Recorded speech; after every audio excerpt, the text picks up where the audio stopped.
record.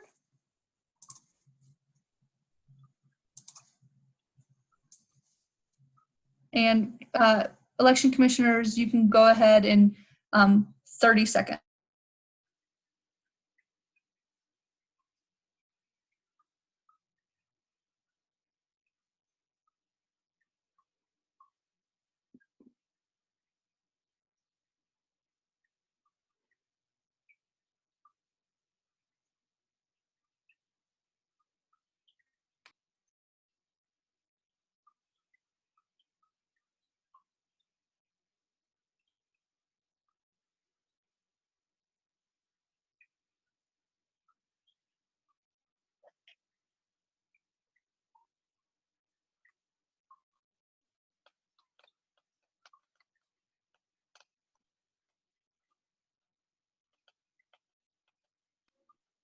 All right, I think we'll go ahead and get started. First of all, hello everyone, and thank you for being here today. We really appreciate you guys being here and taking the time out of your days to be here. Before we begin, we would like to just quickly introduce everyone present today. So if you could just please raise your hand whenever I say your name. So first we have Mari and I, which are both the election commissioners at CU Denver. Then we have President Jamie Sutliff and Vice President Peter Waller. Running for executive tickets, we have Daniel Casillas with Fabian Laguna. For our second executive ticket, we have Ryan Egloff and Emily Shoemaker. Running for the School of Public Affairs, we have Jack Gilmartin and Jessica Valdez. And finally, last but not least, running for the Events and Planning Chair, we have Carol Miramontes and Jared Keelan. So the plan for today is going to go in the following order. First, the candidates running for the School of Public Affairs will get the opportunity to speak. Then the candidates running for the Events and Planning Chair will follow. Finally, we will finish with both executive tickets and their debate. And I'll explain the rules for today very quickly. So Jamie and Peter will be asking the candidates one question, and each ticket will have 1 minute to answer. Just now we edited the rules a little bit to make it so that executive tickets will have 2 minutes to answer a question, so we will time that for you. Melissa and I will be timing you guys, and we will stop you once your time is up. Those running for the School of Public Affairs and for the Events and Planning Chair will be asked 4 to 5 questions, and those running for executive tickets will be asked 7 to 8 questions. So with this being said, we will now hand it off to Jamie and Peter. Unless there are further questions from anyone, feel free to type them in the chat box or ask now. If not, we will hand it over to Jamie and Peter. All right, so good afternoon, candidates. We're gonna kick this thing off with Jack and Jessica running to be the College Council representatives for the School of Public Affairs. Can you two please introduce yourselves, then we'll get started. You can say name, year, and then your major. All right then.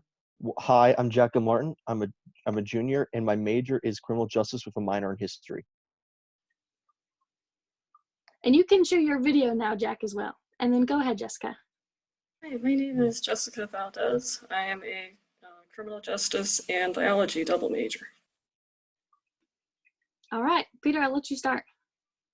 All right, it's good to see y'all. It seems, I guess it was 1 year ago, Jamie, that we were in this exact position. So don't stress too much. Jamie and I are just gonna ask y'all a couple of questions and take a breath and go for it. So for our School of Public Affairs reps, what's possibly a potential concern that you have observed in the School of Public Affairs that you would wish to address in the coming year?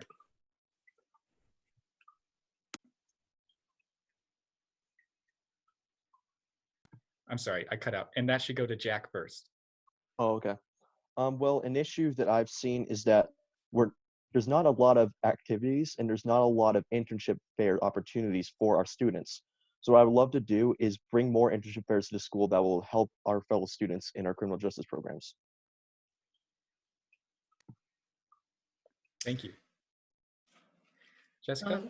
So one of the issues that I've noticed is there's not as strong of a community, I feel like, within school public affairs compared to some of the other colleges. So I'd like to have some more activities that are for building a community in conjunction with the informational events.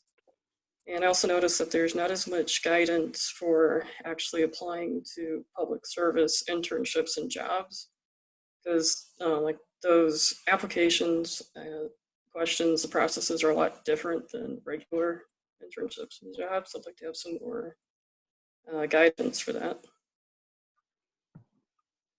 Awesome. Thanks, you too. All right, next question. So being a part of student government means putting students first. How do you plan on keeping students you're representing engaged throughout your term? And we'll have Jessica go first this time. So I would definitely like to try to make sure that I actively reach out to students through different platforms, asking them to answer surveys, trying to be present more at school events, representing the school public affairs, and asking students for feedback with what they would like to see happening.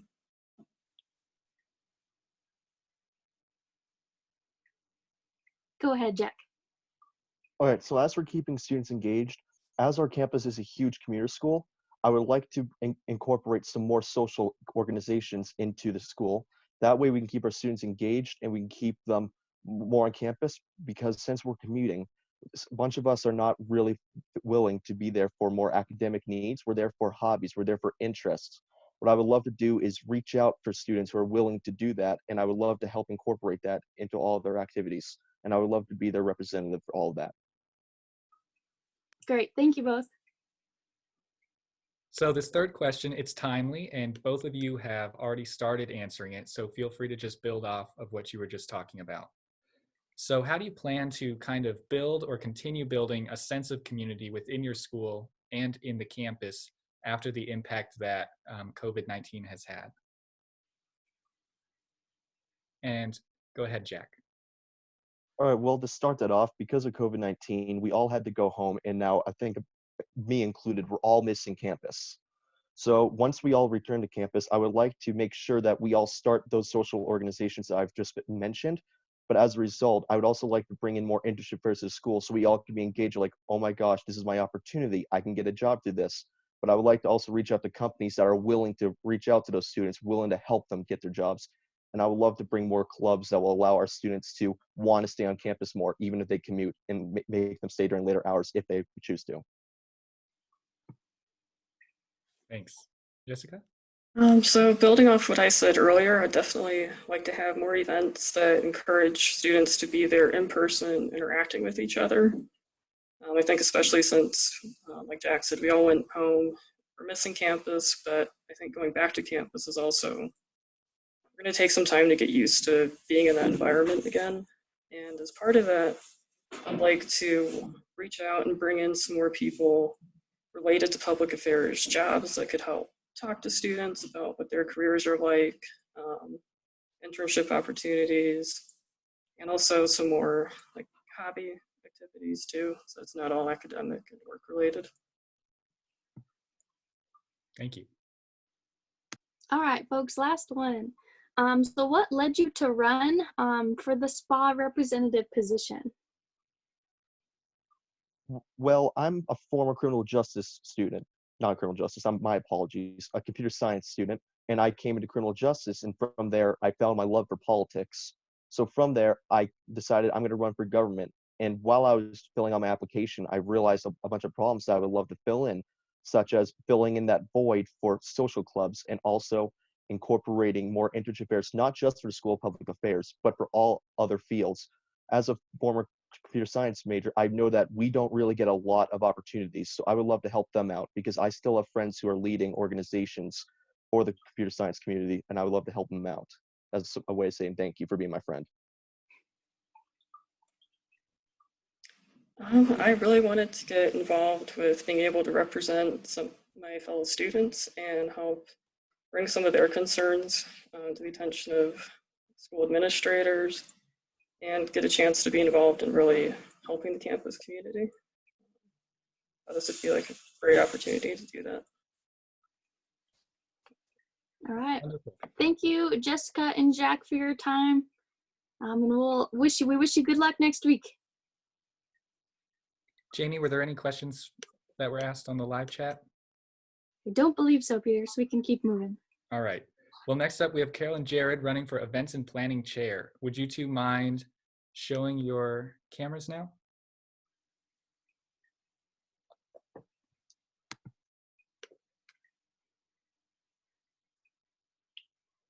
It says I'm unable to show my camera.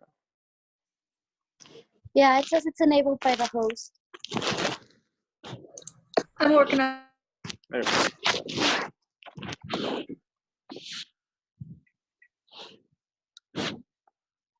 Great, there we go. Jamie, you want to start this one? All right. Will you two please introduce yourselves? Tell us your name, your major as well, and then we'll get started. Okay, I'm Carol Miramontes, and I'm currently second year. My major is psychology on a track for pre-nursing. And my name is Jared Keelan. I am on my 3rd year, and my major is civil engineering. All right, so we're just gonna hop in. We'll start with Carol, and then we'll go to you, Jared. So please provide oh, sorry, wrong question. What are your goals and ideas as the Events and Planning Chair, and how will you improve the student experience at CU Denver? So my goal is to have more people come to the events, because I know there's people like me who are like pretty shy at first, and it's hard to have like friends right away, right off the bat. And I'd love for the community at CU Denver to be able to have friends and make friends as easily as it is to say your name. I plan on doing that by creating more events so that there's more times for people to go. Because for my first year, I wasn't able to attend most of the events due to the timing and the commuting, since we are a commuting campus.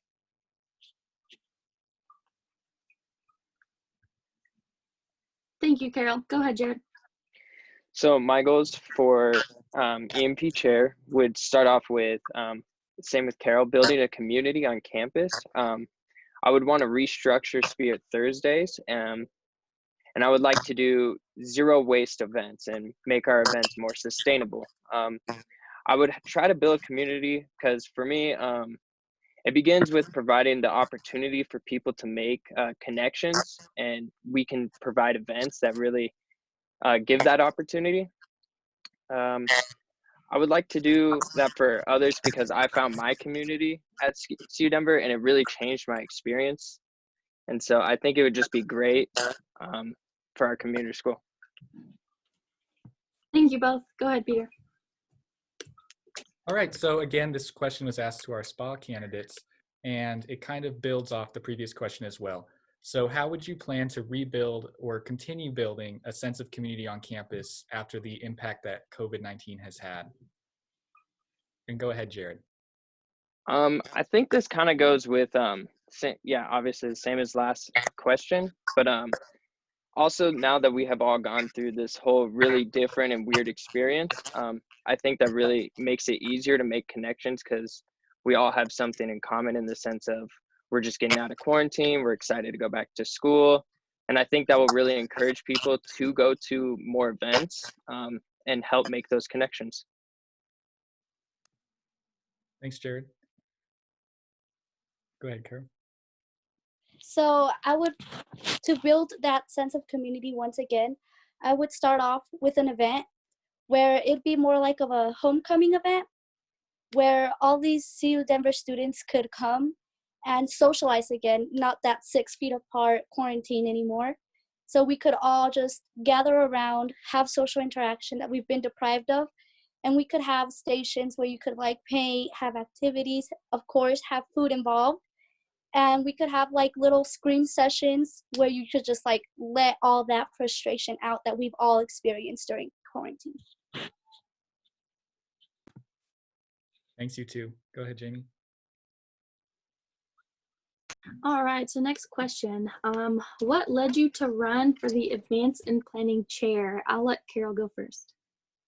So what led me to run this is to apply for this position was that I had been in SGA before in high school, and I loved creating events. It was a sense for me to feel involved in the community of the school, and a way to get people together around, to build that sense where everybody's comfortable around everybody, nobody's left out, and it's just a perfect way to make friends, is through events. Thank you both. Go ahead, Peter.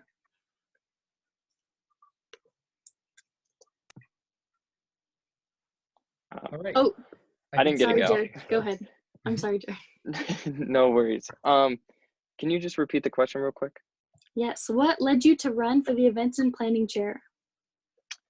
So I wanted to run for the events and planning chair because this year I was in events and planning as a representative, and I saw some things that I wanted to change within EMP, and I saw things that I wanted to do a little bit more of. So I think through the chair position, I can carry out those objectives that EMP was already doing, as well as carry out objectives that I saw needed to be fixed, kind of like the zero waste events, excuse me, and encourage more community building and outreach to the students through our Spirit Thursdays. It seems like a lot of our events right now is just giving out free stuff and not really outreaching to the student and telling them what SGA is and what SGA does. And that's something that I really wanted to do as events and planning chair. Thank you. All right, we'll keep going. And Carol, this one will go to you first. Or actually, let's go Jared first this time. So as events and planning chair, you're clearly going to have to be juggling a lot of dates and times. How do you plan to manage all these deadlines? That's a tough one, just because events and planning has a lot of things going on with it. I think the best way to do it is just setting alarms, making sure everybody's on top of their calendar, updating the calendar quite frequently. We had a few problems with having to change stuff because like some stuff like COVID-19 and weather kind of gets in the way of these things. I think the best thing to do that is always have a plan B and always update yourself on everything, make sure everything's up to date, and just try to stay on top of everything. Thank you, Jared. I would say to keep track of all of the dates and times would be to having a planner, alarms, a calendar, just like everything that's important and needs to be prioritized, such as like assignments, homework. We all have that method to keep us on top of everything.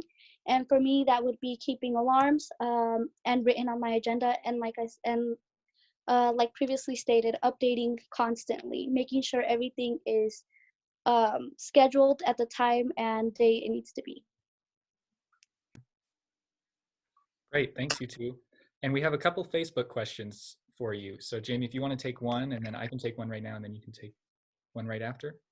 Sounds good. Let me do one. Okay, so it says unpresented issues occur all the time which may affect or completely change pre-planned events. A prime example of is COVID-19. How would you as chair maneuver through issues that may cancel or affect said event? Also, how would you use your committee and SG in general to help? We'll have Carol go first this time, and then we'll go to Jared. And if you need me to repeat anything, I can do that as well. Okay. So for that, I would say most of the events would probably not be as fun virtually. But I mean, we could have like Zoom meetings where CU students could just gather if they wanted to. For those who need that social interaction, we have to keep into account that some students live on their own, and these times of quarantine could be more difficult on them than others. And so just having some Zoom meetings where it's just for social interaction, just for some fun, making some friends, wouldn't be as fun as in person, like having food and games to participate in, but still having that social interaction virtually.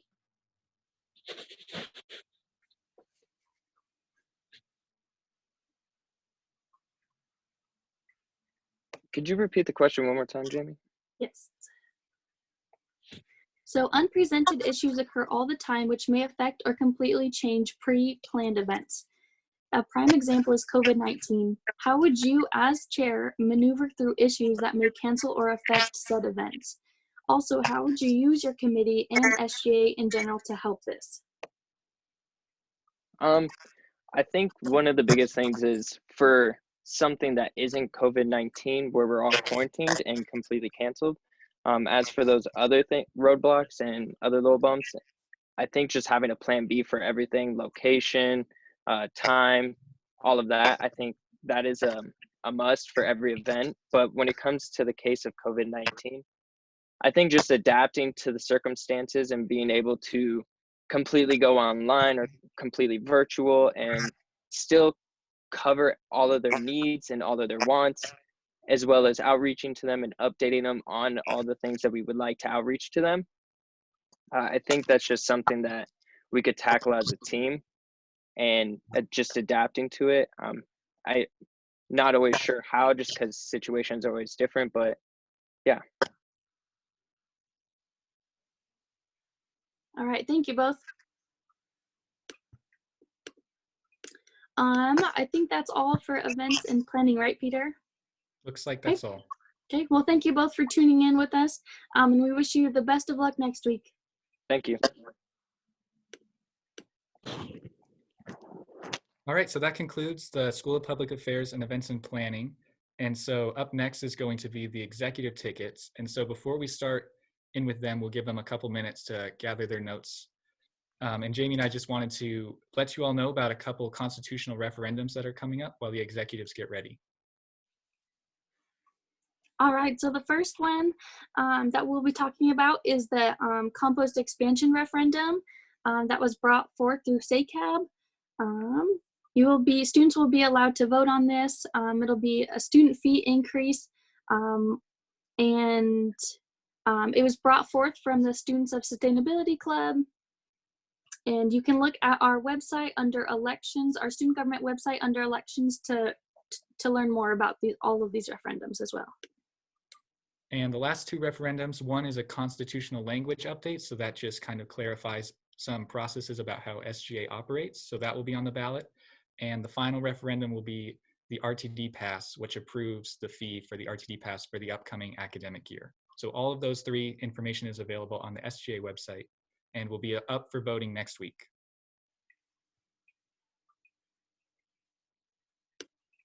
All right, executive tickets. So if you'd like to show your cameras, as I see you all are doing right now. I'll give you a few minutes. All right, I think that's everybody. So let's start with Ryan and Emily. If you both want to introduce yourselves, your name, your major, your year, etc., and then we'll go to Daniel and Fabian. Yeah, absolutely. Thank you, Peter and Jamie, for hosting this event for us. So my name is Ryan Egloff, and I am a current junior here. I major in communications, and I am running for the president along with Emily Shoemaker, who will introduce herself now. Hello, I am Emily Shoemaker. I am a third year, and then I'm a communications major, just like Ryan. Thank you both. Daniel and Fabian. What's up, CU Denver? My name is Fabian Laguna. I'm majoring in international business. Well, I'm actually a graduate student doing a master's in international business, and I just am finishing my first year.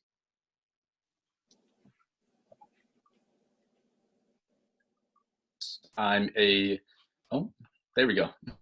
Hey everyone, my name is Daniel Casillas. I'm currently a second year here at the university. I'm majoring in public health and minoring in chemistry, and have been involved in SGA for about 2 years now and absolutely love it. I think Peter and Jamie have done a ton of good work, and I'm excited to see what we can do in the future. All right, thank you both. So we're already getting some Facebook questions for you too, but we're gonna leave those till after Peter and I are finishing asking questions, just to let the Facebook audience know as well. All right, Peter, I'll let you ask the first one. All right, so first question to Fabian and Daniel, and then to Emily and Ryan. And you can have 2 minutes for this question because it's probably gonna be a little lengthier. please provide a general overview of your platform and how you plan to execute your ideas.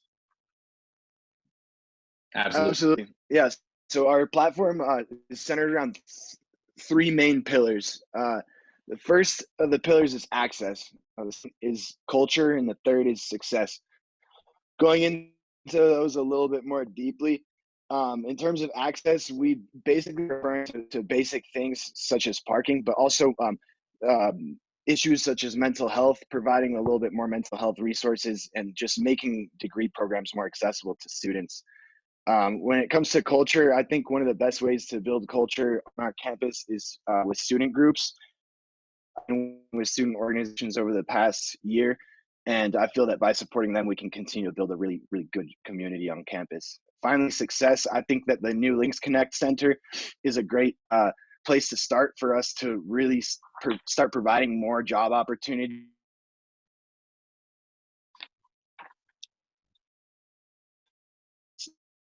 It's very important. Daniel has something.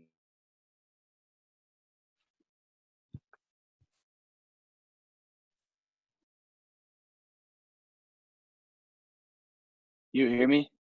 Yeah, now I can. You're good. All right. So yeah, just kind of jumping off of that, I had previously been a medical assistant at the health center at Auraria, and so I've been really involved in kind of implementing something that would really benefit the student body in terms of accessibility to mental health resources. I'm the chair of the Student Fee Review Committee, so I've had personal contact and relationship with Steve Monaco, who is currently the director of the health center. And so it's been really, really amazing trying to kind of bring initiatives up that can benefit the student body, because right now it is very obvious and it is very, very prevalent that we do need more accessibility to mental health resources. I believe that we can do that as executives, as I think it speaks a lot and says a lot that I'm already taking on that initiative as a student government member. That we will do something about mental health resources and accessibility. Great, thanks Fabian and Daniel. And Emily and Ryan, I know that we're adding more time, so I'll repeat the questions in between to help y'all out. So again, please provide a general overview of your platform and how you plan to execute your ideas. Yeah, so thank you so much, Peter, for the question. We really have 4 promises we want to rely on, and we really put a lot of thought into this to make sure. The first one is all about sustainability. So as you know, there's that composting fee on our ballots right now, and we want to make sure efforts like that are continuing to happen. Along with, we want to explore the possibility of having a green space and community garden on this campus. Working with Chris Hare, who is the sustainability officer at AHEC, along with our student sustainability rep and other students interested to execute this, we will find the best place, such as outside the North Building, where fellow Winks are already hanging out on the grass, and making sure all plant life is native to Colorado. This space is one where students can come together to study and hang out in the fresh air. We will also work on preserving it to avoid buildings taking over that space, so future generations can also enjoy it. Okay, and then our second promise is on building community, which is super important on being on a commuter campus. So we want to work with offices, clubs, and sports just to really let all of the students know what resources that they have that they might not know about. Another thing that we just recently started talking about is like a mentor program. I know that we have one with CLAS, but we want it to expand to campus-wide so everybody can talk with an upperclassman, because college is really scary, and the adjustment from going like from high school or from wherever you are in life and just being thrown into college is really scary. So someone that can help you and walk you through that kind of process would be really helpful. Yeah, and on that note, our third premise is all about living well. So like Emily said, we know college can be stressful. It can be a challenge mentally, physically, and emotionally. So we want to make sure our students have the resources they need to be successful. We plan to partner with offices and clubs to see what they already have available for us students, while also working on initiatives that can further support and elevate the experience here at CU Denver. And then our last one is our most important one. So we made it our slogan. So winning together is all about engaging and representing the interests of the student body. We are representatives. We are not here to say, here's what we're going to do and, across people around. We want to hear from the students and what is important to them. So to do this, we are going to have an open door policy where anybody can walk in and just be like, hey, this is something that could be better, and we will make it a priority. So Ryan and Emily, your time is up at 2 minutes. Sorry about that. that's okay. Good job. Thanks, you two. Go ahead, All Jimmy. right, so we'll start with Ryan and Emily this time. What do you plan to do in the first 2 months in office if you are elected? Okay, so I will start us off with that. So when we start off, we are going to be during summer, and we are still all recovering from Corona and all of the issues happening with that. So during summer, we'll be working with the university and other offices to create an executed plan that serves our linked family as best as we can. And hopefully the transition will be easier back into fall in 2020. We will also continue our sustainability efforts and hiring a sustainability rep and composing and training our members on executive green. Oh, sorry, lost my train of thought. Okay, so we want to plan for green events and have a more sustainable 2020.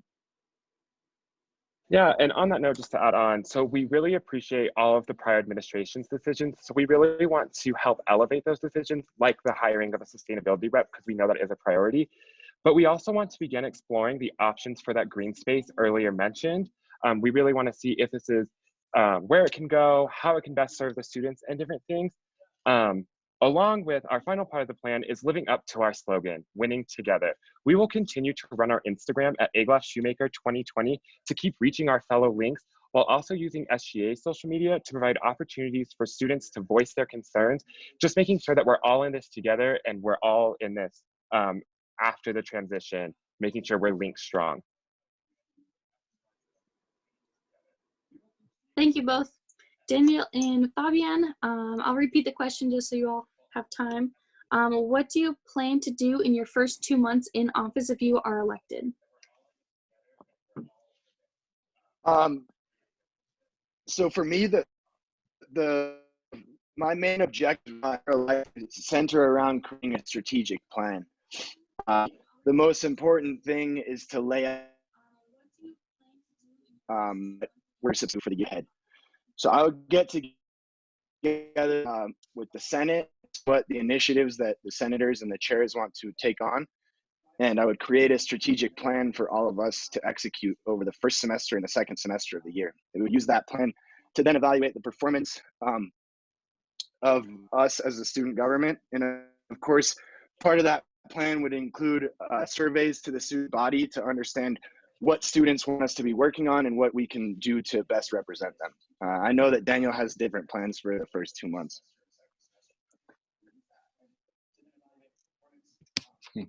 So this past year, I served on the Chancellor Search Committee. So I represented all the undergraduate students, which was an amazing experience. And so I think for me, it would be making sure that there are monthly meetings with the Chancellor, as I already have developed a relationship with her. And so I think it's next year, we're going to be starting off the year as an HSI. If most of you guys don't know, we are now a Hispanic serving institution, which means that 26% of our student population identifies as Latino or Hispanic. And so kind of creating ways to see how we can better support students of color and specifically Latinx to see if we are gonna get any grants, where we can allocate them. And I would also increase the transparency of executives and the student body. I think for the past couple of years, it's just been student government on the second, third floor of the Tivoli. And so creating transparency, making events that kind of engage student population and student government members to where the student population can have just as much power as the executives. Hey, Daniel, your time's up. Oh, never mind. Thank you. Go ahead, Peter.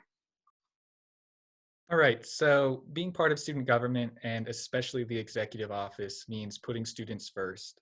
So how do you plan on keeping students engaged throughout your term? And go ahead, Ryan and Emily. Okay, I didn't. So we plan on keeping students engaged throughout the term by constantly keeping them informed. We're communications majors, that is our passion. So if something's going on, they should know about it and they should be able to have input on it. So to do that, we plan on keeping open marketing and keeping up our Instagram, which has been good so far. We've had some feedback from students. And then keeping up with the challenges and opportunities and news that we've been doing since COVID-19's come out. This has been a horrible, challenging time, but it has brought a lot of opportunities for online communication. And like Emily said earlier, we really want to reemphasize that open door policy. We really want to be here for the students and be active and listening to what their needs and wants are. So we'll be available on our Instagram with our emails or through the SGA stuff, just to make sure we're hearing what the students need. And that is a great way to stay engaged, because if you're being listened to and if you're being heard, you're going to pay attention and appreciate what SGA is doing. So we really want to make sure our students are heard. Along with, I served on E&P, events and planning, a few years ago, and the best events and the most successful and engaging events were events that we planned with other organizations. So we really want to create those partnerships to make sure we have something engaging for every student here at CU Denver. Great, thank you, you two. And Fabian and Daniel, I'll repeat the question. Being in student government, especially in the executive position, means putting students first. How do you plan on keeping students engaged throughout your term?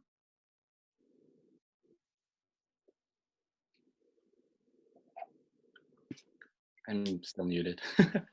I believe that opening a door is amazing, but I think going to the students and asking them what they want is a better way of communication, making sure that we go to FYE classes. I know as a first year, I was lost. I didn't know anyone, even when I was involved in student government. So making sure that those first year students, those transfer students, do know who the executives are and do know who those, who their constituents are. And so creating, like Ryan said, just creating events, that's amazing. That creates a lot of transparency between random students who just show up and CU Denver SGA executives or representatives. I think that's where culture is created. And so Fabian wants to give a little more on that. Absolutely. Yeah, I agree. I think student organization events, but especially partnering with student organizations. So I was the chair of the finance and funded a lot of events for student organizations. In one place where I saw a great opportunity was for SGA was to partner in some of those events. And I think that we could do a lot better job of participating in the events that we fund in order to engage with the students. And like Daniel said, instead of just opening a door, going to them and really understanding what it is they need and making it as easy as possible for them to engage with us and know who we are, know who their representatives are. Because of course, they can have my email address, but if they know who I am, they're a lot more likely to use it. Yeah, I agree. All right, thank you. And Jamie, I think we had a couple Facebook questions that we wanted to cut to now. Is that right? Yes, we're getting a few Facebook questions, so we'll start on some of those as well. Okay, so we'll start with Fabian and Daniel on this one first, and then we'll move to Emily and Ryan. So the Facebook question says, CU Denver has struggled with voter turnout each year. Why do you think there is such a low turnout for CU Denver? Is there anything you as president, vice president could do to improve this? That's an excellent question. And it's a huge struggle. I agree. I did a lot of voter registration at CU Boulder as an undergrad. I've led voter registration drives in high schools across the state. And to be honest, I still don't know how to engage people. People are very aggressive and difficult to even register to vote. But I'm very passionate about that issue, and I will do every single thing I can to get students on campus to register to vote, because it is the first step that we need to take to represent ourselves and to have our voices heard in the elections. So absolutely, voter registration is going to be one of my top priorities.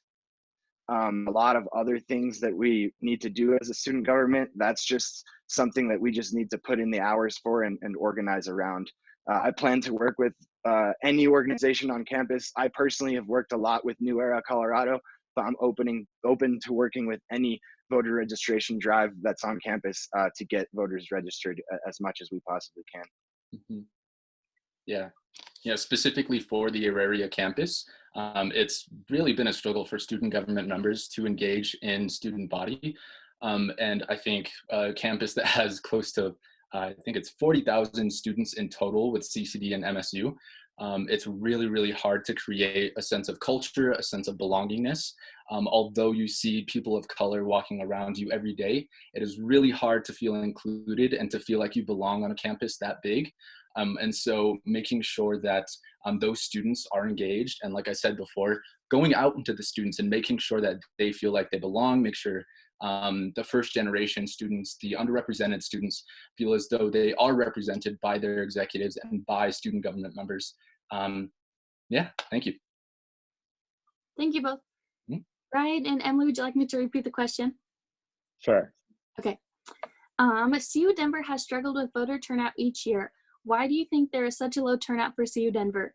Is there anything you as president and vice president could do to improve this? Yeah, well, I want to start by saying thank you to the fellow Links who is participating in this conversation and this debate and asking your questions. As you know, we are a commuter campus here at CU Denver, and that's why one of our promises is building that community. We really believe that building community can help strengthen our voter turnout, because when we're all in this together, we will know that what is happening, what is going on, and how to vote and how to be prepared for that vote. So we really want to re-emphasize that open door policy. And I think we missed translation there a little bit. So instead of us expecting everyone to come to us, we really want to build those partnerships with organizations, with our classmates, with the schools, and build and work with each other to promote things going on at this campus, along with elections and things that matter to the student body. We really want to make sure we have that sense of community so our students know what is happening and what is going on here at CU Denver. Yeah, and just to add on top of that, when I first got here, I didn't get involved. I didn't vote. I didn't do those things. And it's because I did not realize the importance. And if we can reach out to students and get them to realize that what they're voting for does something, I think we would have a greater turnout.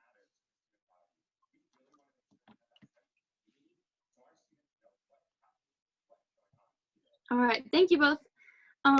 Peter, do you want to ask the next Facebook question? Sure. So Okay. another Facebook question. As executives, you are seen as the main student leadership team of the university and the people to go to when things may not be going well.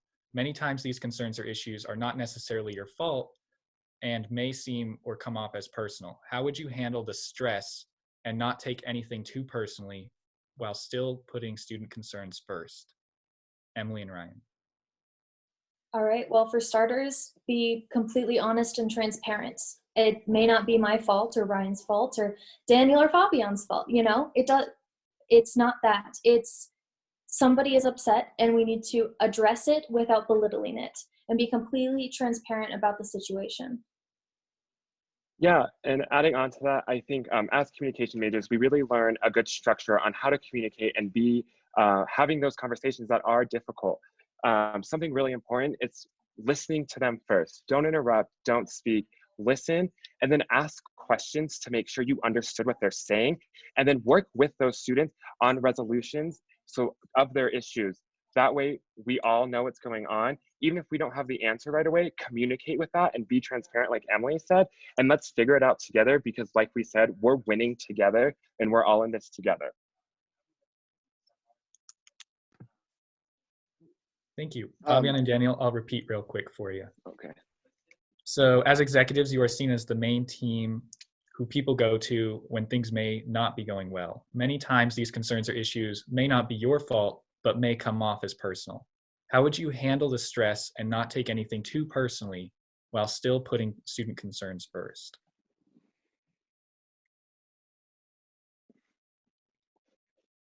Yeah, I'll go ahead and start off. So I started student government off as a desk assistant and didn't mean a lot. I just kind of wanted to join student government, never had the intention of running for an executive position. And that was 2 years ago. And so being the desk assistant, I was the first person that everyone came to, and I heard all of the RTD complaints, all of the student fee complaints. And so bringing that and putting that into my position right now as the chair of the Student Fee Review Committee and being able to advocate for the students has been an amazing opportunity. Yeah, Fabian, do you want to add to that?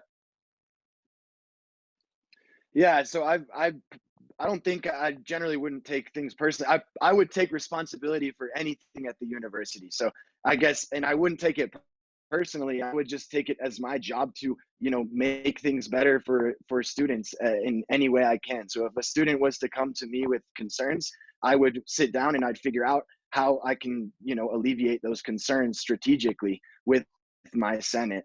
And I would start a plan, figure out if we can achieve anything, and then I would, try to tell the student what we're going to be able to do for them, and try to get them involved in the solution as much as possible. I'm here to solve problems for students. I'm here to provide a service as a public servant. So I'm just here for you to come and tell me how we can make things better. Yeah, and it's just to kind of piggyback off of that. I actually just experienced this a couple months ago on the Chancellor Search Committee. I organized the open forum for faculty and students to kind of voice their opinion on what they want. And so I kind of got a lot of backlash on just kind of the past, just kind of decision making hasn't been the best. And so making sure that we are transparent, making sure that my representation is clear and transparent and kind of relates to every faculty member, every student. Obviously, you're not going to be able to satisfy every student and faculty member, but we can definitely strive to do that by making. Sorry. All right, folks. So we're going to go back to one of our scripted questions, and then we'll go back to some more Facebook questions because they're really great. What do you believe is SGA? And this time we'll start with, I think Danielle and Fabian are first this time. So what do you believe is SGA's responsibility in a time of emergency, much like we are in right now? I think our responsibility is the same responsibility as we always have, to represent the student body and to advocate for the students. Of course, in a time of emergency, it requires a little bit more adaptation on our end. And of course, we're willing to adapt in any way necessary, but our job is always the same, and we take it with the same amount of seriousness and passion as we would in any other time. It's to represent the student body and to advocate for students in every single way we can. Yeah, just to kind of go off of that, there's never going to be a document that you can go to where it says coronavirus, what to do during a coronavirus. And so making sure that we are informed and making sure that the students are informed, making sure that the sources they see on Facebook, on Instagram, now that we can't see each other, are credible. And so as a public health major, I'm kind of putting my public health hat on and my student government hat on and kind of making amends with both. And so just kind of, I believe the provost came in a couple of months ago just to inform us on the update on COVID. And I asked him a ton of questions just about how it's going to impact the student body, how we're going to kind of adapt to everything. And I believe that our advisor, Jamie, just before we left, mentioned that each committee right now is not a committee. We are together, and that's how the student body should be. We should all come together with our own resources, with our own availability, with our own energy, and come together and fight this. Thank you both. Ryan and Emily, I'll repeat the question for you. What do you believe is SGA's responsibility in times of emergency, much like we are in right now? All right. Our job is to be calm and informed and be the voice to our fellow students. We need to take classmates and fellow students' concerns and represent their point of view. We're representatives. Yeah, and just adding on to that, so right now I'm the marketing coordinator for student government. And so if you follow us at our Instagram at CU Denver SGA or watching us on this Facebook, I'm sure you've seen, but all of those resources that we've been giving out, I've been working with all of these clubs and organizations to get those resources and the best information out to our fellow links. And I believe it's important to recognize that we're all in this together, much as Daniel was saying earlier, but we are experiencing this together, and because of it, we're going to come out stronger. And leaders must also plan for the future. So there is time to recognize what is available right now, but what's happening tomorrow when this is over. So we plan to continue working with the university to work on plans that should transition onto when the emergency is over, especially now or if any future emergencies happen. All right, thank you both. Go ahead, Peter. All right. So we will ask another Facebook question. Are there any changes that you may make to next year's structure of SGA, and how might you approach making those changes? Ryan and Emily. Yeah, so I think for anyone not inside of SGA, so when structural changes need to happen, we vote on it as a Senate, and then we present it to you as the student body to see if it's the best way we can serve you. I really believe that we need to have a structure that represents the student body to the best of our ability so we can serve them all, making sure that we are successful in everything we do. For now, we really want to continue things like the sustainability rep that Jamie and Peter have both added to the structure, along with trying to figure out, as Daniel mentioned earlier, it can often seem our committees are very separated.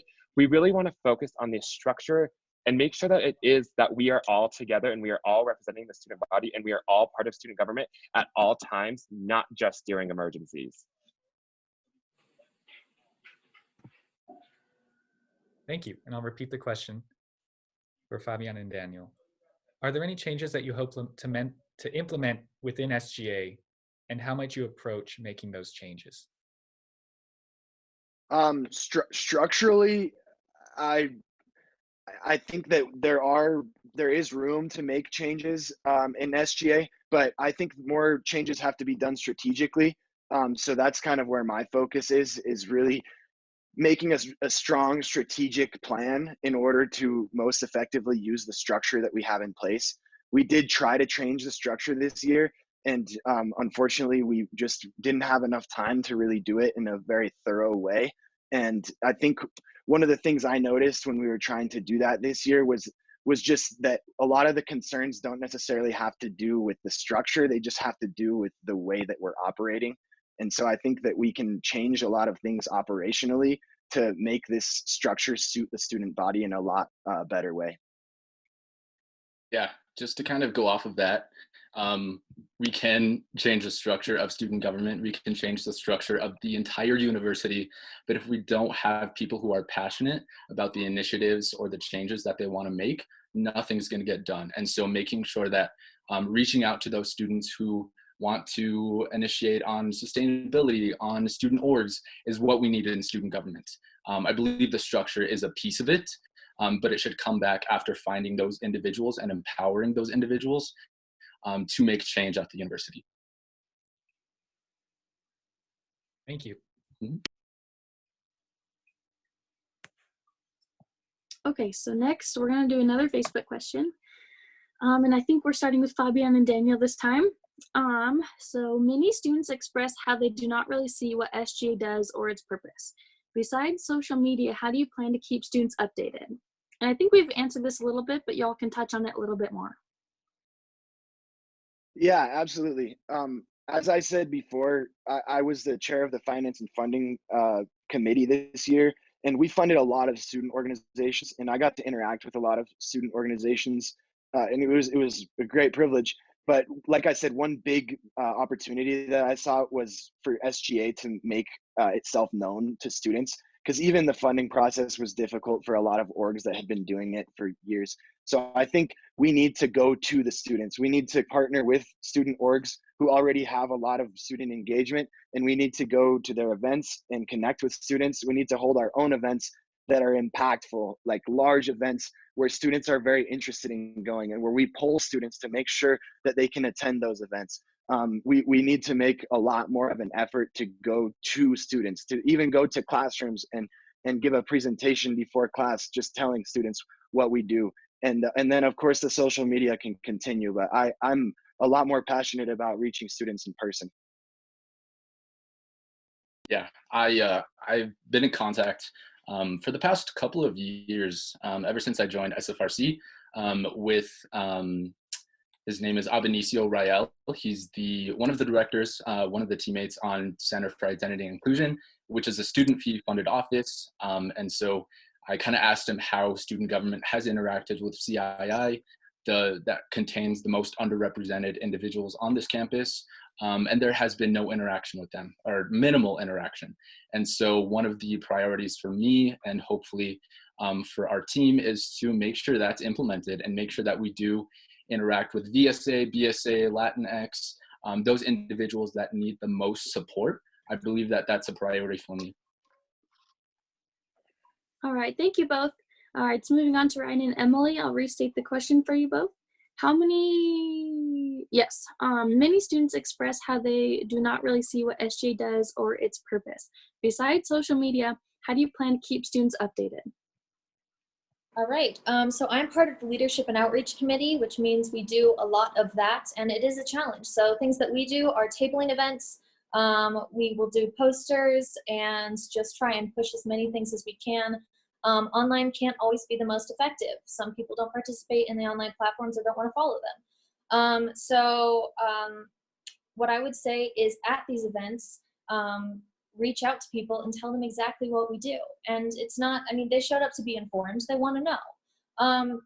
So yeah, just being more descriptive in person. Yeah, and adding on to that, I think there's a few things we already covered. So making those partnerships with those organizations and other offices is a great way to get students to know what SGA is, because we're working with other student leaders on this campus, and we can utilize each other's resources to reach our different audiences, because here at SGA, we have a certain audience, while another organization are reaching different students. So how can we come together so we're reaching all students at the same time? We're doing it through like events, the partnering. Social media is important because we are a commuter campus, along with just going out and talking to our fellow links, being there for them, listening to their concerns, and expressing to them what we're doing as well. All right, thank you, folks. Go ahead, Peter.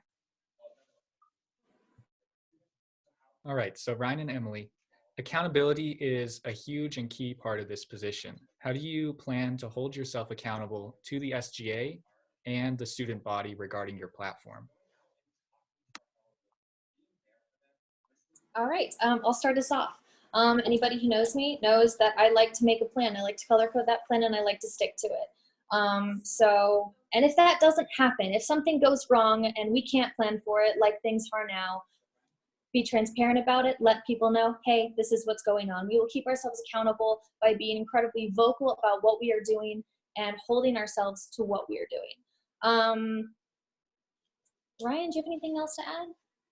Yeah, so going off of that, being that transparent and accountable part, it's not just about informing the students about what's going on, but it's talking about successes and upsets we've had. So we want to share those, like Emily said, and we also want to emphasize the winning together, because we really believe in that, and that is our passion. We want to win with you all. We want to be part of the CU Denver community with our fellow links.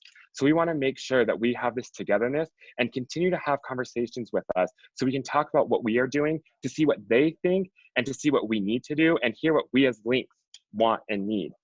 We also plan to work with the SGA marketing team and other organizations to create materials such as videos that can be shared with the student body, much as our current president and vice president are doing right now, to answer those same questions. What's going on? What have we done? What are we still doing?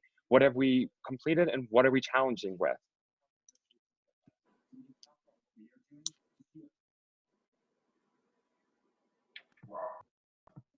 Thank you. And same question to you, Fabian and Daniel.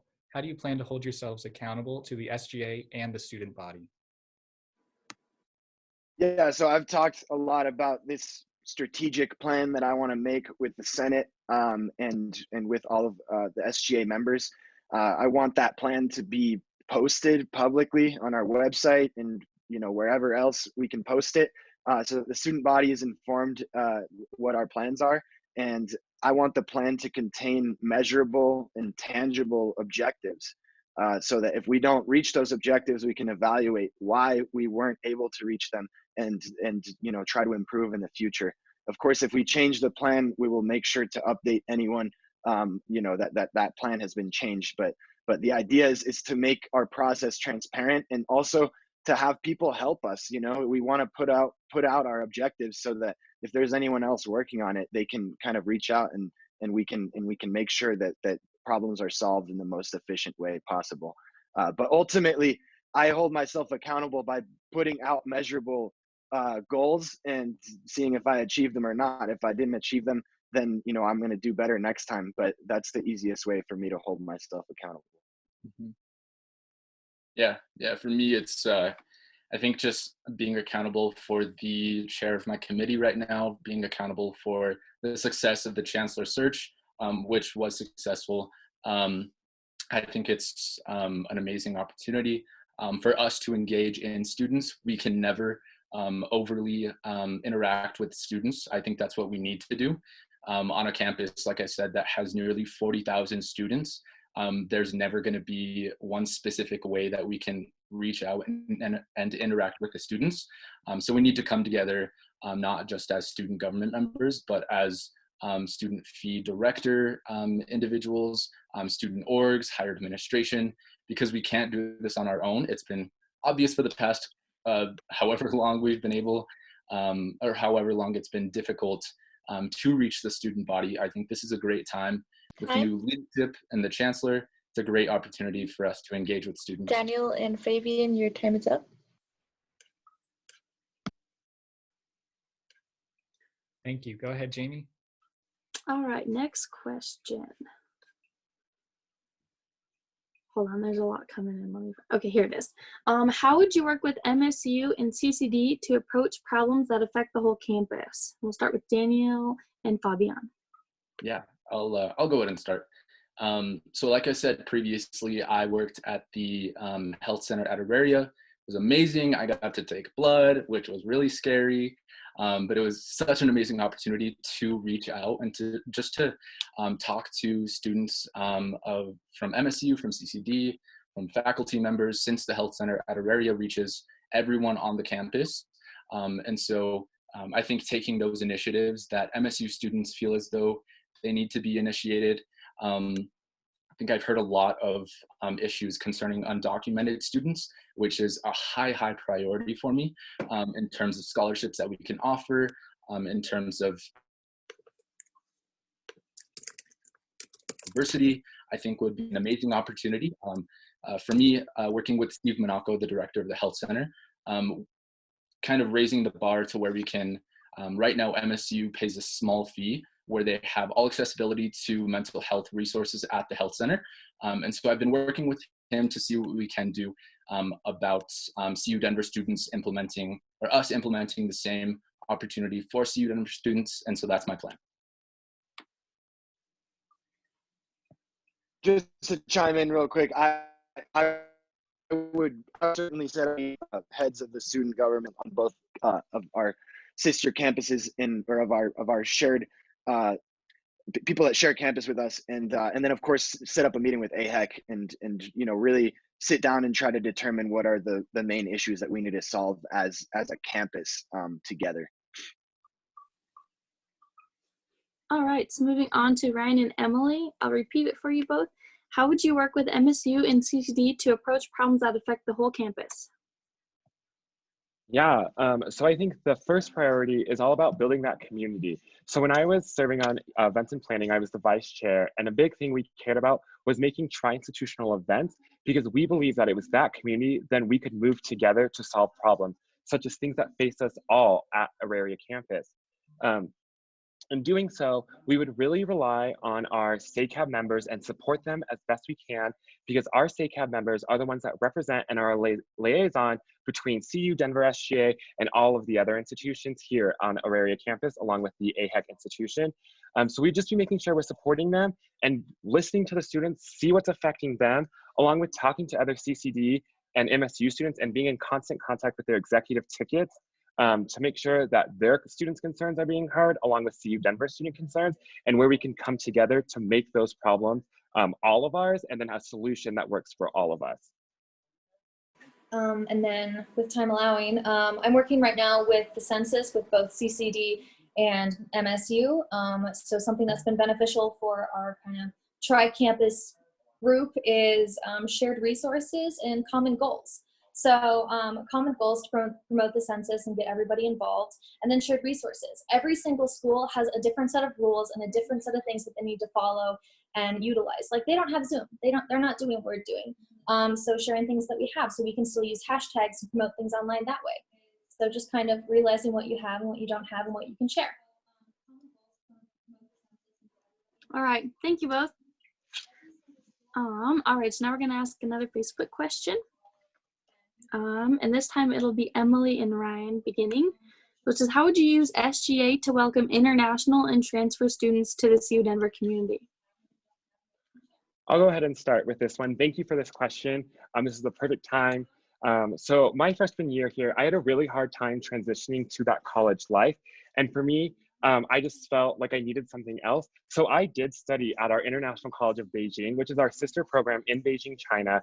And I met so many great students there who are studying in these programs with us.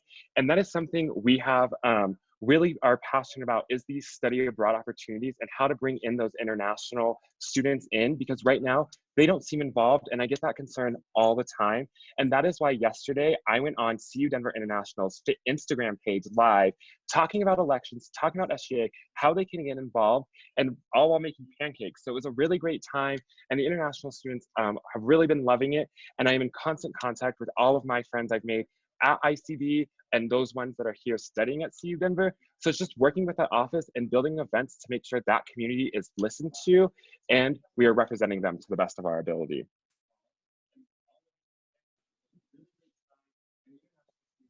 Thank you, Ryan and Emily. All right, Fabian and Daniel, I'll repeat the question for you.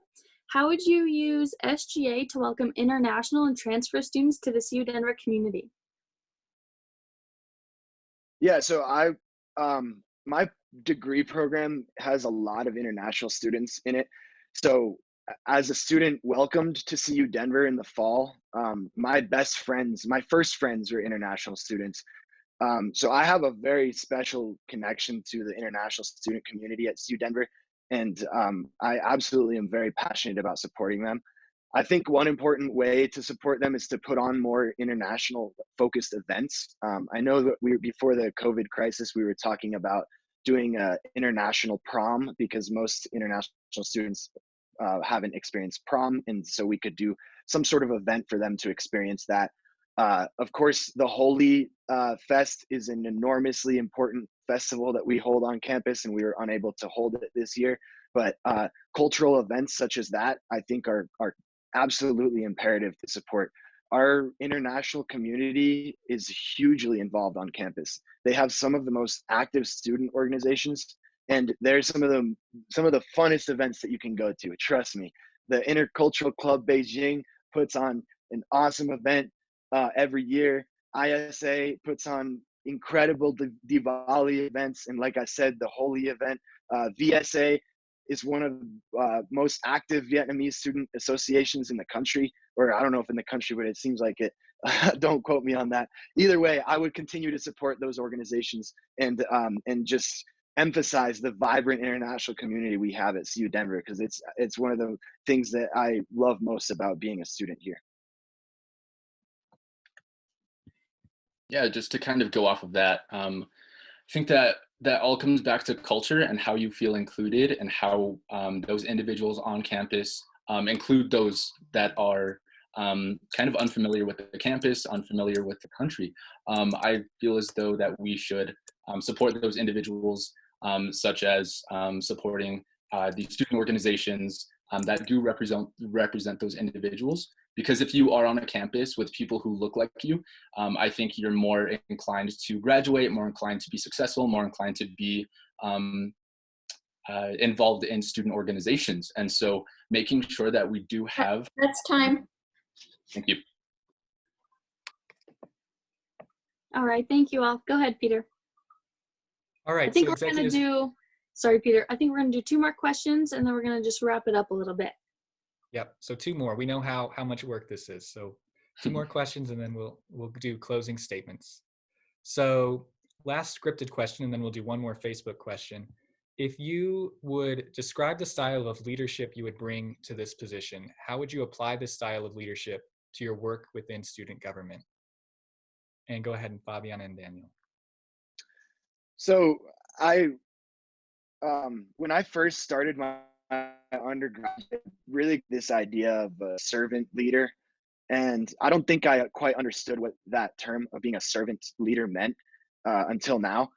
I've worked in the hospitality industry for almost 10 years, and I've probably held leadership positions for the past 5.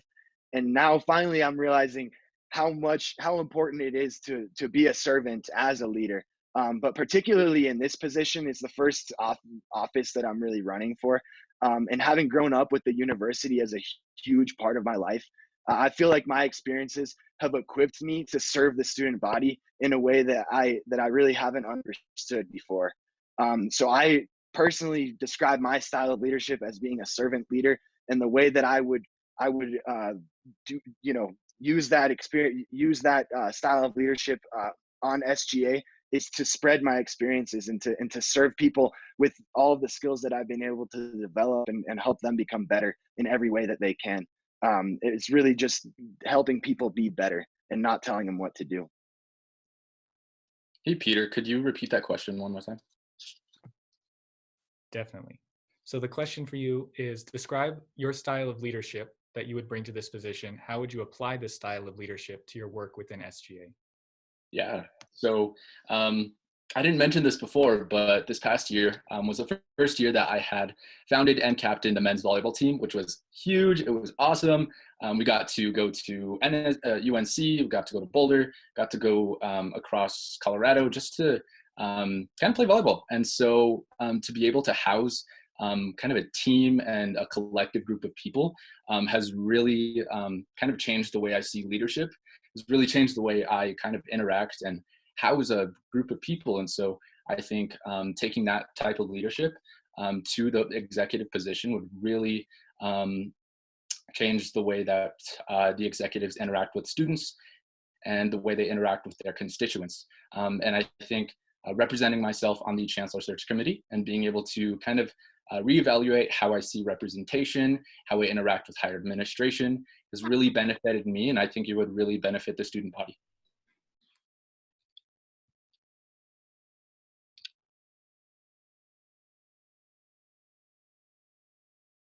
Great, thank you.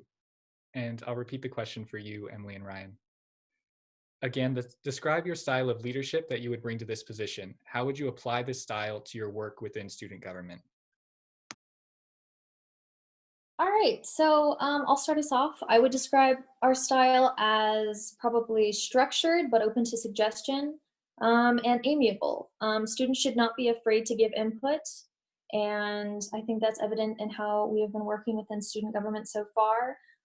Just the way we communicate. We have such a non-toxic, just good group of people that come together and can have open discussions. And you don't see that in a lot of places. I think that's very valuable. Yeah, and as much as we love saying we're communication majors, and this is what we're studying. We study different leadership styles and their effects on organizations just like this one. For an organization like SGA, we would really like to adopt a laissez-faire leadership style, and that is why we believe in the power of all of us winning together. We promise to have an open door policy, as already mentioned plenty of times, while creating, open door policy, an open door policy and create an environment that encourages and fosters a creative space for initiatives to be explored and executed. We really believe in the power of our student government and the power of our student body. So we really want to make sure all decisions being made are with the input from everyone in our Senate, everyone at CU Denver, and making sure we're all happy moving forward with those decisions. And so that's really what we're looking for. Our leadership style is not just us leading, we want to lead with you all.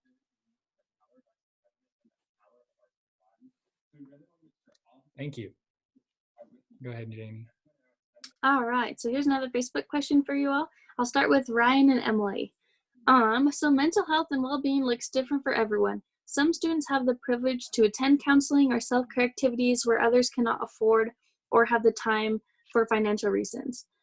How do you plan to implement mental health priorities with a cultural and racial focus that is accessible to students of all backgrounds?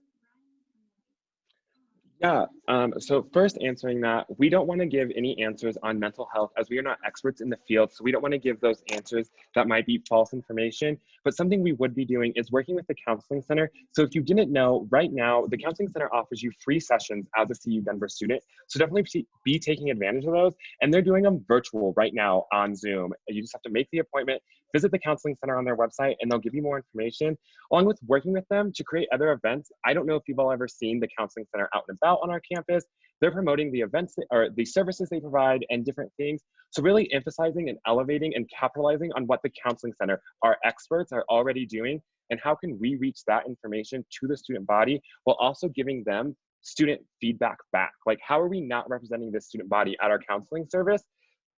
So working together to make sure the student body is represented, along with making sure we aren't giving false information as the counseling center are our experts on the matter. Yeah, and also everyone should know that I think the first few sessions are free. You are a student, you are entitled to these things. These are resources that everyone has. And again, Ryan and I cannot tell you how you should be handling your problems and your mental health, but we can absolutely deliver the resources that you need to address those problems for yourself. All right, thank you, Ryan and Emily. Moving on to Daniel and Fabian, I'll repeat the question. Mental health and well-being looks different for everyone. Some students have the privilege to attend counseling or self-care activities where others cannot afford to or have the time for financial reasons. How do you plan to implement mental health priorities with a cultural and racial focus that is accessible to students of all backgrounds? Yeah, I'll go ahead and hop on that question. So like I've mentioned before, I'm working with Steve Monaco to increase mental health resources to those students, because right now about 3 to 4% of the CU Denver student population are uninsured. And that's really bad, because that is possibly hundreds of students. And so making sure that those students are reached. Although the counseling center does have 10 free sessions for an entire year, I've personally spoken to the director of the counseling center, and he said that we are underfunded. They are supported, but it right now is not enough for students across the nation. It is an epidemic that is facing so many students, and it is impacting the culture of the university, the academics of those students. And so making sure that we do pressure higher administration and those individuals that fund those organizations to provide more resources, because right now, like I said, it is not enough, and we are facing an epidemic of mental health.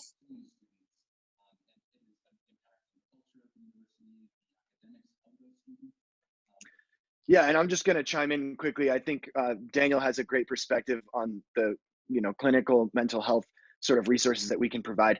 Personally, as I've said before, I've dealt a lot with student organizations. I think by supporting them and providing really good, impactful events and places for people to gather, I think we can support the mental health on campus that way. Just making people feel like they have a home. Our biggest goal is to make CU Denver feel like home to everyone.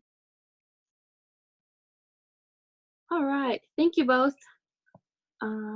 Peter, do you want to address the next thing, or do you want me to? Go ahead, Jamie. Okay, so we might take a little break since the candidates are hoping to spend a little bit more time answering some of the questions. So we'll be giving them a quick break to grab a drink of water before we continue. In the meantime, we want to remind our Facebook audience about our event that we have tomorrow. Peter and I will be live Zooming in at the CU Denver Facebook page, talking to our Chief Financial Officer, Jennifer Sorbonnet, and Senior Vice Chancellor of Budget, Todd Haggerty, to address some of these student fee questions that we've been seeing from the student body as well. So maybe like 3 minutes and then we'll hop back on, or just come back in. Sound good? Okay.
All right, folks, so it looks like we have 4 or 5 more questions from the Facebook that we want to ask, and then we'll conclude with the closing statements.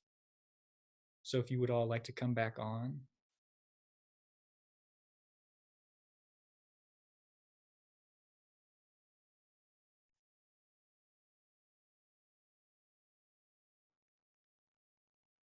Perfect. So the next 5 questions are going to be from the Facebook audience. How do you plan to be inclusive for all members and individuals of our campus community, regardless of race, ethnicity, social class, sexual orientation? And Ryan and Emily, if you'd like to start. Yeah, so definitely, I think something really great about CU Denver is the diverse campus we have. So I came from a very small farm town, and transitioning to a city like Denver has really been a great experience. Growing up being one of the only gay males in my town and facing discrimination really had me hiding who I was and not being proud. So I think our priority here at CU Denver is all about seeing that diverse community and campus. And as my time has been here, I've really learned the importance of celebrating who I am and loving myself. So I just want to thank the fellow links that have helped me learn that along the way, but we want to share that and continue that with all of our other fellow links. So we are running because we want to capitalize on our diversity. CU Denver is a campus full of students and staff who all have different stories, and we plan to have ways that help those stories be told, listened to, and celebrated. We all we want all links to feel a sense of belonging, one where everyone can feel free and proud to be themselves. We plan to work with organizations like the Center of Identity and Inclusion, the LGBTQ Student Resource Center, the Vietnamese Student Association, and more organizations that help students find community. We want CU Denver to be a place people come to and not have to question if they belong. Because fellow links, let me tell you all something. We all belong here at CU Denver. Lovely, Ryan, and I will continue off of that. While I can't say I understand what it's like to walk in my peers' shoes, I can respect all perspectives brought forward. I know what it's like to be talked down to and dismissed, and we will do everything in our power so that nobody feels like that. We can't say that we're going to stop hate groups on our campus, but we're going to try. We're going to do everything that we can to make sure that people feel at home.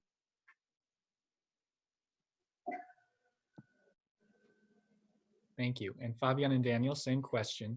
How do you plan to be inclusive for all individuals on our campus and in our campus community, regardless of race, ethnicity, social class, sexual orientation? Yeah, I'll go ahead and take that. This past fall, I was interviewed by Colorado Public Radio, just asking me about the diversity and inclusion on the CU Denver campus. And so it was an amazing opportunity to be represented, to represent the student body and how diverse we are. I just mentioned that no other university, although I've only attended CU Denver, is very diverse, and I felt more than included. But overall, my platform and our platform is founded upon more representation on those individuals who feel as though they aren't represented. And so I believe that as an HSI, like I've mentioned before, Hispanic Serving Institution, we need more of those individuals represented on in executive positions such as this one.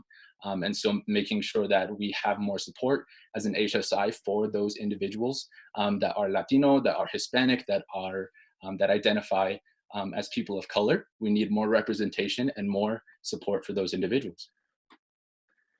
Yeah, and I don't have a script to read like my opponents, but my experience at CU Boulder, people didn't feel very included there. And CU Denver luckily is a lot more diverse, and people do feel a little bit more at home.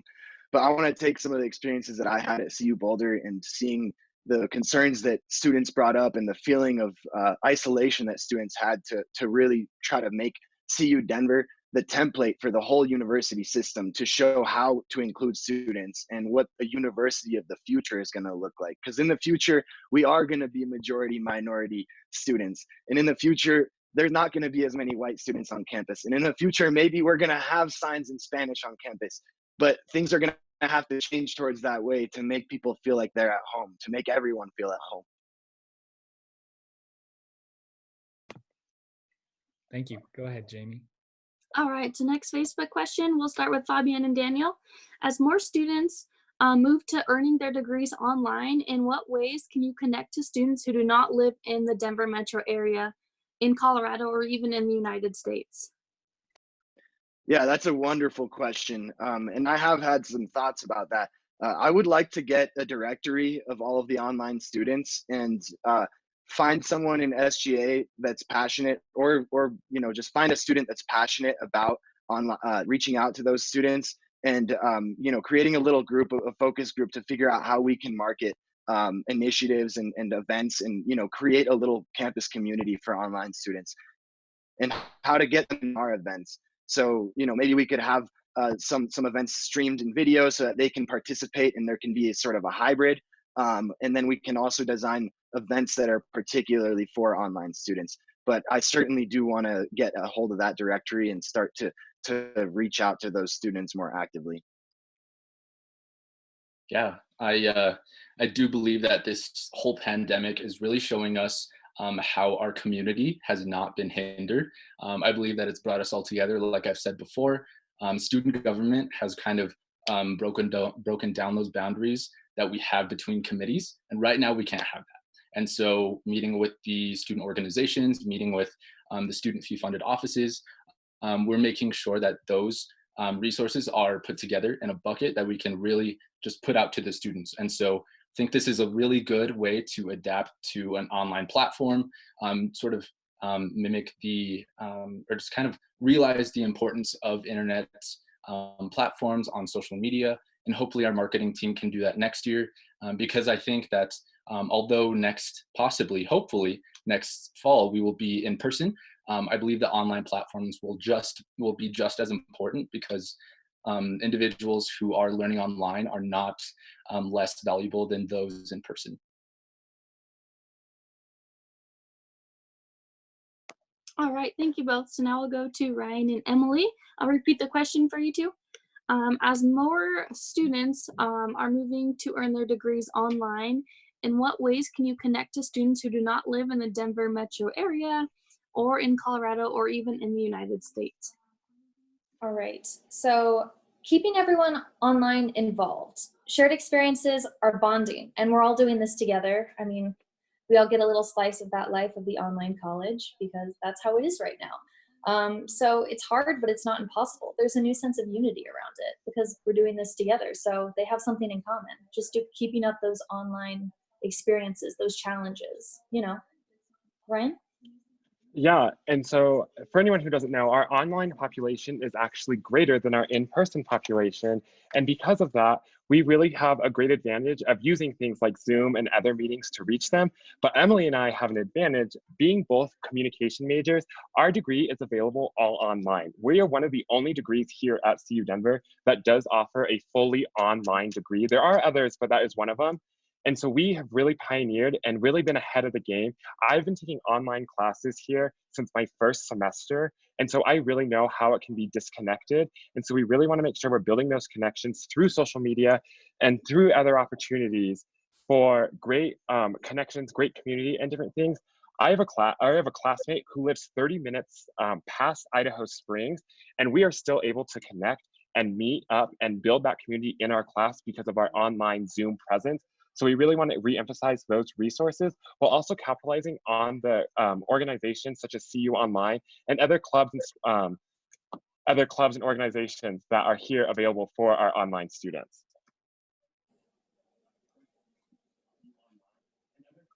Thank you both. Go ahead, Peter. All right, next question. And this is for Ryan and Emily. What do you think CU Denver's top priority should be over the next 5 or 10 years? So is that a question only for us then? It'll be asked to the others. Oh, okay. No, I guess I missed. Okay, I'm so sorry. I thought you were like reading verbatim. Okay, anyway. The priority of the university should be the students. As the conversations around the well-being of students are becoming more prominent, we believe a top priority should be the university to elevate current resources and creating more resources and opportunities for more enjoyable, healthier experiences here at CU Denver. We also believe it's the university's priority to continue working on our degree value and making sure it is worthwhile. We also have already talked about it a lot. We also believe there should be a priority on sustainability so future generations can enjoy this campus as much as we have. And then the final one should be all about studying abroad. So we have so many programs around the world, and we have so many opportunities to get your education in other countries and get to become a global citizen. So we really think that should be a priority. We think the university should focus on expanding and elevating these opportunities to make our CU Denver students global citizens and ready and more prepared for the workforce. And just adding on to that, training and hiring and building on what we already have here. So we have a lot of great committees and communities on campus that just don't have the resources or the training that they need to complete the goals that they want to do. So just working on what we have, maintenance. Thank you. So, And Fabian and Daniel, oh, what do you you can think repeat CU it. Denver's top priority should be over the next 5 to 10 years? So I had the privilege of participating in a focus group it was an event that was led by the regents this year. And we talked about what the university should be doing to adapt in the next 10 years. As I mentioned before, the amount of minority students that are going to be attending universities by 2030 are going to be surpassing the amount of they're going to be the majority of students in 2030. And right now, as I said before, and I think we can all agree, especially if you are a student that's in part of an underrepresented group, that campus doesn't necessarily feel as welcoming as it could.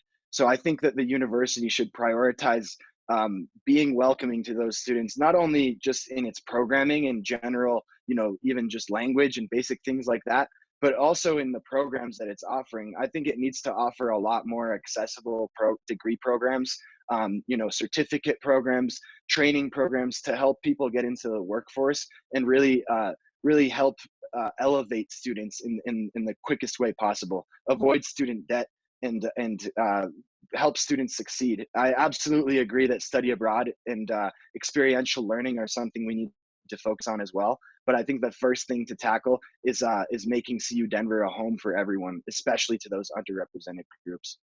Yeah. Looking back on the past 10 years of the university, I think we'll kind of create maybe not necessarily a template, but what is possible. And so looking back, creating the Wellness Center, free menstrual products on campus, the sorority and fraternity opportunities have been an amazing initiative by the past executives.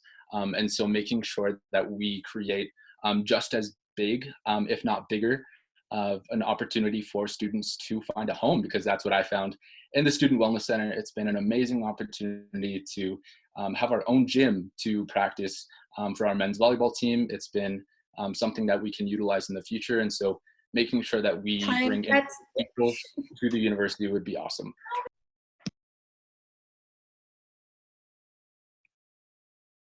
All right, thank you all. I'll go ahead with the next question, Peter. So we'll start with Daniel and Fabian are first, then we'll go to Emily and Ryan. How do you plan to continue to foster identity and community specific to CU Denver? We've made huge strides with Milo, club sports, and the Wellness Center, etc. What do you all have planned that might be next? Yeah. Just kind of being on the search committee, I've heard alumni, I've heard higher administration, I've heard people on the committee from outside of the university kind of saying that we do need to find our image. I believe that our sister school, CU Boulder, has found their image. They have created amazing events, amazing opportunities for those students. And I feel as though that we can create something similar to that, because I feel as though yes, we are in the city. Yes, we are in Denver, but that is not a part of or that is not being emphasized enough to where we can attract more students, increase enrollment, increase retention for those students. Because I feel as though CU Denver is such a unique such a unique institution. Our student union is one of the top 10 in the nation. And so I think really emphasizing our diversity, inclusion, is really going to create an image for the university.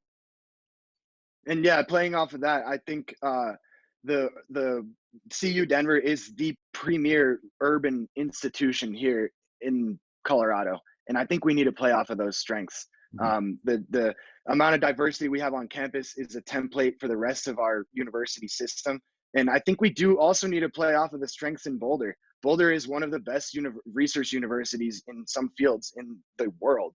Why would we not want to play off of the strengths there and have Boulder play off of our strengths?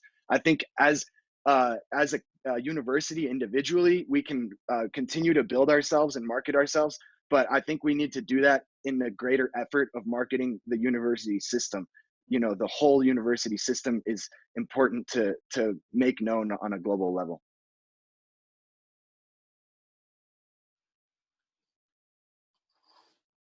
All right, thank you both. Ryan and Emily, I'll repeat the question for you. How do you plan on continuing to foster identity and community specific to CU Denver? Our student government has made huge strides with Milo, club sports, the wellness center. What do y'all have planned that might be next? So I want to start off by agreeing with Daniel and Fabian, taking advantage of our environment. That's a great idea. I mean, we are in the beautiful city of Denver. That's where everybody wants to be, clearly. We need to be taking advantage of what we have. It's a beautiful space. And then probably more clubs on campus, because a lot of people are introverts or they can't do the events that are in our regular scheduled programming, you know? So just ensuring a space where everybody can find their little niche and find their space to be. Ryan, you're on mute. Thank you. So we really appreciate the efforts made forward for like the Milo and the Wellness Center, but something we really want to bring to the community, like we've already discussed, is that green space community garden. We really think this will be a great way for us to reach all of our promises. It will help us build community as we're all studying together in the fresh air. Getting outside and being active will really help boost your motivation and your health and really get you the opportunities to be better here at CU Denver. And so we really think that is something we would want to capitalize and something we want to see tangibly happen in the future as we are running and then hopefully elected. All right, final question, and then we'll move into closing statements. So for Ryan and Emily first, and then Fabian and Daniel last, what is one point of pride you have about being a CU Denver student? The biggest point of pride? Do you want me to start? All right. Sure. Okay. I transferred here because I wanted to be here. This school has transformed me. I was very depressed when college started, not gonna lie. I was a mess. I was not where I wanted to be, and I didn't even know if this is something that I wanted to continue. It was hard, and I mean, nothing made me happy. I didn't know what I wanted to do. And then I came here and I took a class in the comm program, and I had excellent professors, and I found my space, and I started making really good grades that I had never made before. And I've found a home that I haven't at any other school I've been to. And I'm not somebody who gets involved. I'm an introvert. And this school made me involved, which is amazing for me. Yeah, and then just adding on to that really quick, because I've already mentioned it, is I really pride myself in coming to CU Denver and finding my people that make me proud to be who I am and love myself, as I mentioned earlier. So much so, this community I have found in SGA has been probably my proudest moment, as two of our fellow SGA members are currently my roommates right now, and we just love each other and we always support each other, and that's what I'm prideful in CU Denver, is the support we give to each other as links.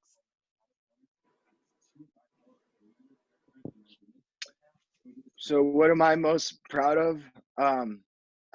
To be honest, I can speak Spanish anywhere I go on campus, pretty much. I couldn't believe that going to CU Denver. I just, one of the most beautiful things, I almost cried the first day I walked into the, I could speak Spanish to like 5 different students. I'm so proud of that. I'm absolutely proud of how scrappy we can be. You know, people, I feel like we get looked down on, especially by CU Boulder and other, you know, maybe get ignored, but I think we are absolutely, you know, on par with any university you put us up against. The School of Public Affairs is one of the top in the country. We have one of the only 15 cyber grants, which is an international business grant in our business school in the whole country. I mean, we are a premier research institution, and I'm really proud of that. But what I'm even more proud of is the fact that we are the template for the future of our country and of our academic, you know, institutions in this country. That's what I'm proud of. Yeah, I'm gonna try really hard not to tear up, honestly. I came to the university knowing that my sister was here. And so I was like, oh, like I'll just do what my sister did and just do all the organizations that she did. And so I took the leap of faith, joined student government, and found myself and found who I am as a leader, how I can make more innovative decisions. I've been able to work at the health center, which has been an amazing experience. I've been able to house a group of people with the men's volleyball team, been able to meet amazing people. The chancellor of UCCS, I have an amazing relationship with him because of the Chancellor Search Committee. We email each other all the time. It's just been an amazing experience being a Lynx and being a representative for 15,000 plus individuals. And so thank you. And the people at CU Denver are the best people I've ever. Yes. All right, thank you all.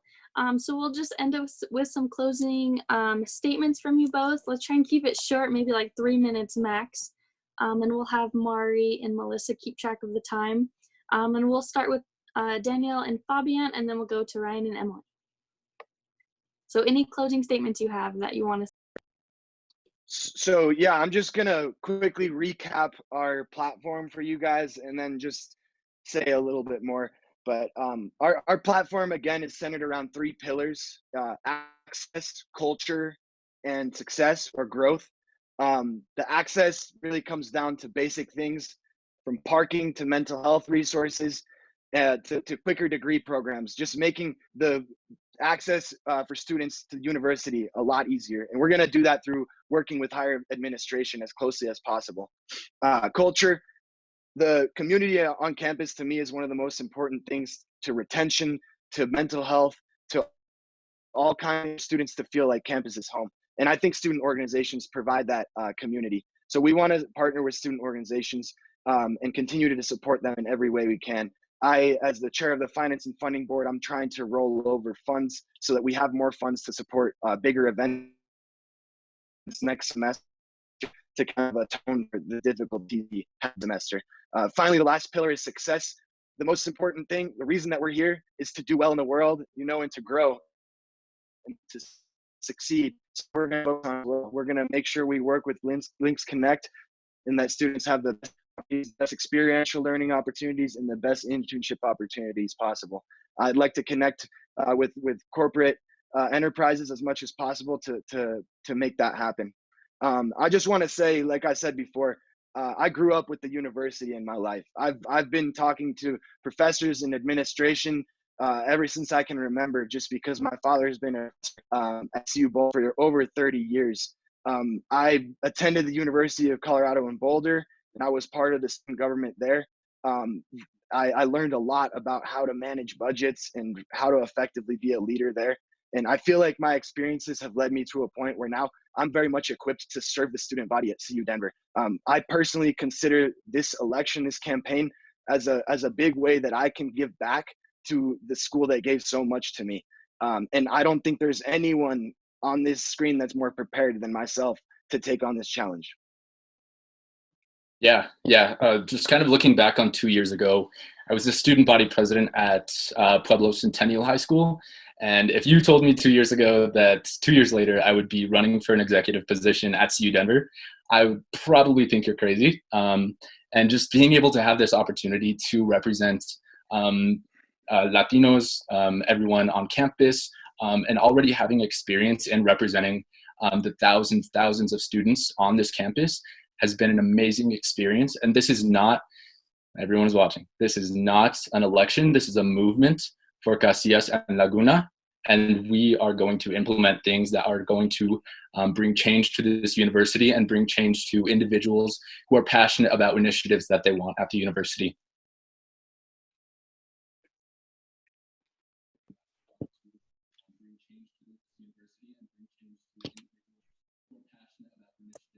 All right, thank you both. Go ahead, Ryan and Emily. Yeah, so we want to start by saying thank you. Thank you to everyone who has put this event on during these elections, all of our events, and thank you to all of the Lynx tuning in and following us along the way. Like Fabian, I would like to recap our platform. So once again, we have those 4 promises. The first being all about sustainability. And I really want to reemphasize that need for a green space and community garden, just another opportunity for us to come together and lead into our second promise, which is all about building community. So we really think that's important to make sure we all are proud and can call this place home, along with our third, all about living well. So we know we've talked about that throughout. We really want the best for our CU Denver students, and we want the best for our fellow Winks. So being able to provide those resources to students is a priority for us because we want to make sure that our students are successful later in life. And then I'm going to throw it over to my VP, Emily Shoemaker, to talk about our slogan, Winning Together, and wrap it up for us. All right, so thank you guys so much for even considering us. We are so honored. This is our passion. This is what we want to do. And we will do everything in our power to make you students feel heard. And we promise to get things done. So please, please, please vote Egloff Shoemaker. And let's win together. Thank you, Ryan and Emily. All right, folks, so we just want to say thank you for your time and your answers this evening. And me and Peter wish you the best of luck next week. All right, and then we'll turn it over to Mari and Melissa, our election commissioners.